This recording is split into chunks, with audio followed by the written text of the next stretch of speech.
পেটের তাগিদে যাদের সারা বছর কাজ করে খেতে হয়, গ্রাম বাংলার মৎস্যজীবীরা তাদের মধ্যে অন্যতম।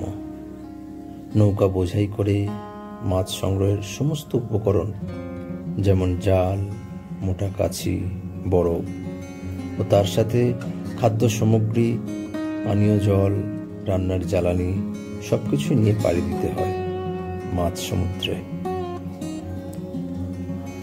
একটা একটা নৌকার প্রধান মাঝির সাথে আরো কিছু সহকারী থাকে, যারা নৌকা চালাতে মাঝিকে সাহায্য করে।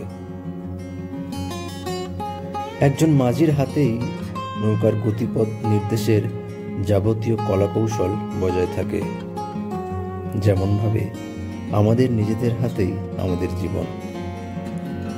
বাইরের রোদ, ঝড়, ঝাপটা এগুলো কাটিয়ে একটা নৌকা কতখানি তার লক্ষ্যে অটুট থাকতে পারে, তার বেশিরভাগ ভূমিকা একজন মাঝি নিয়ে থাকে। উত্তাল সমুদ্রের বুকে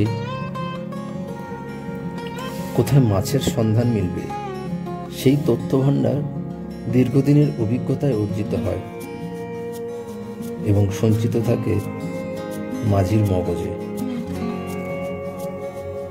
আমরা অনেক সময় জীবনে হাল ছেড়ে দিই এই ভেবে যে জীবনটা নিয়ন্ত্রণের বাইরে যাওয়ার উপক্রম হয়ে উঠেছে।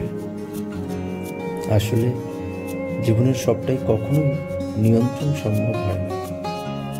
যেমন সব দিক থেকে নিয়ন্ত্রণ হয়ে পড়লে জীবন আর চলমান থাকে না, সেই রকম অশান্ত সমুদ্রের বুকে দমকা বাতাস কতখানি আগলে রাখা যায়, কতখানি নিয়ন্ত্রণ রাখা যায় জীবনের উপর।